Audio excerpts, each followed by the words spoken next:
The next player I think is going to get the majority of the votes, making them the sole survivor of Survivor 48. It is Shauhin, who, another weird episode. But here's the one real thing about Shaheen I want to bring up. And I want to bring it up when we're talking about Eva and Joe. And also like Camilla and Mitch. Why wasn't he the backup? They hyped up Joe as the Superman figure who like needed to go out as at a moment's notice. He wins immunity and everyone just shuts down all conversations and then Mary and Star turn on each other. When Shaheen is a sketchy player that no one trusts, a threat to win the game, and like was targeted before. But people like Shaheen because like he's fun. They said that at the reward. Yeah, like he's a fun guy. I'm not calling him out. I'm not saying they should. I'm just saying, why wasn't he the decoy? Like you would think that they would vote like they obviously they want Joe gone. I get that.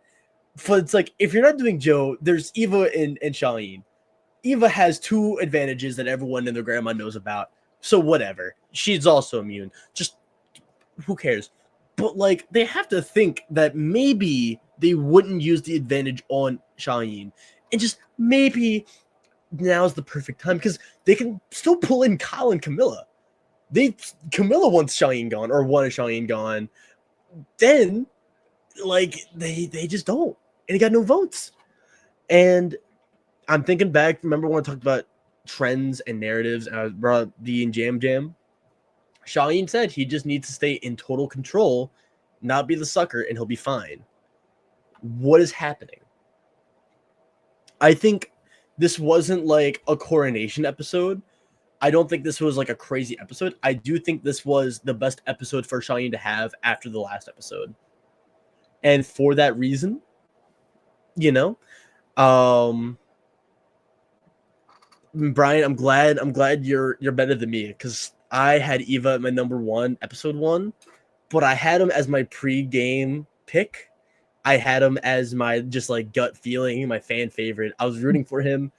I am eating good right now, guys. And there's still a chance he can lose, by the way. It's not like locked in. But nobody's targeting Shaheen. But the fact that no one targeted him is crazy. I think that's why I kind of put him there. I haven't heard anybody on the jury or anybody in the game really speak negatively about Shaheen. And it's other people's gameplay that's kind of tanking and their jury management that's really not being recognized that I think Shaheen is really excelling in. And Shaheen's playing an under-the-radar game, even though Shaheen is a very vocal player this game that people really trust and want to work with. That's where I'm starting to see the win equity. I mean, I've always kept Shaheen in the back of my mind. However, I had to reward gameplay. And now that gameplay is kind of starting to be left in the dust, it's opening it up for other people as we're getting more information from the cast. And Shaheen, I think right now Shaheen probably is in the best spot to win this game, even if Shaheen sits next to Joe. Shaheen was vulnerable the entire time. Joe won 3 immunities. Joe is 2 more away from tying the record. Yeah. And Brian also, I know you brought up Say, she said, I want to go to someone in a position of power, and goes to Shaheen. And that wasn't like a crazy big moment. That's just a small nugget.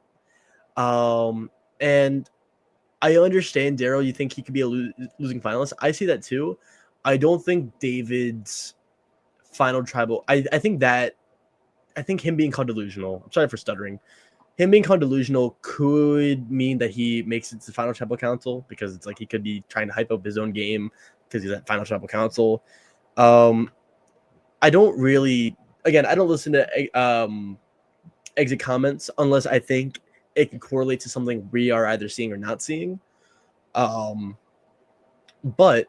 I disagree with Shaheen being like Charlie. I think Charlie was another figure, and I think contextually, Charlie's position is a lot more different than Shaheen's. Because I think Charlie in 46, he was always in the driver's seat, but that's kind of where it ended. We didn't really know who Charlie was as a person outside of being a Swiftie. And I also think Charlie kind of had a weird edit because of how the final tribal council shook out. I'm not going to comment if I think he was robbed or not, but it was clear that he was a clear strategic favorite going into it. And, he kind of did everything right and kind of didn't win. And I also think that was his narrative at the start of the season. Probe said not one person's not winning the game no matter what. And that was kind of a narrative that was locked in the frame. Shaheen's narrative is, I'm going to stay in control the entire way. And I just appreciate Daryl so much in this community, bro. He's fighting a 1v10 right now. But you know what, Daryl? I got you, man. And I don't know, Zans. They call it the final tribal council because it's final. Who knows? But I think that might be it for my opinions on Shaheen, at least. Is there anything you had left? I feel like we talked about the top 4 while talking about everyone else. And we're kind of at that point now where unless something crazy happens this next episode, which part of me doubts, but who knows? I think we have our locked in. Because this was the first week, if anybody else noticed, that, Will and I had pretty spot on the same. Yeah. Way. We only had our 3 and our 4 flips. So that was our Eva, our Kyle spot. We're both flipped. That was the only option that we had flipped this entire time. So I think this is starting to be what that power ranking is looking like. This is where the overall, this is the totem pole. This is where we're at in the game. I mean, that will change, but it'll be the top 4 that'll keep flipping.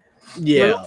Unless, something happens. Unless Camilla has the greatest 4-episode arc that we're not seeing. But I've counted her out. I've counted out Mitch. And I'm pretty close to cutting out Kyle. I'm not gonna lie. You know what would be so funny? What? If that little conversation that Kyle, Camilla, Joe, and Shaheen all had with that alliance that they had in Vula 2.0. Imagine if that was the final 4. That would be improbable, but if that's the final 4, that would be a very campy final 4. Honestly, I see Shaheen beating anyone in Fire, even with Joe. Do you think there's a world where Joe and Eva go to Fire? I think it's my last. If that's the case, Joe loses. Remember, Joe said that he'd sacrifice his game. I think he'd give it up. But I also think Eva, being the competitor she is, I don't think she'd want to be given that spot. I think what's going to happen if they do go to Fire Tribal Count or Firemaking, I think if it's Joe and Eva, I think there's going to be a big emotional moment where Joe's going to be like, Do you just want to make it the final tribal council? Do you want me to throw?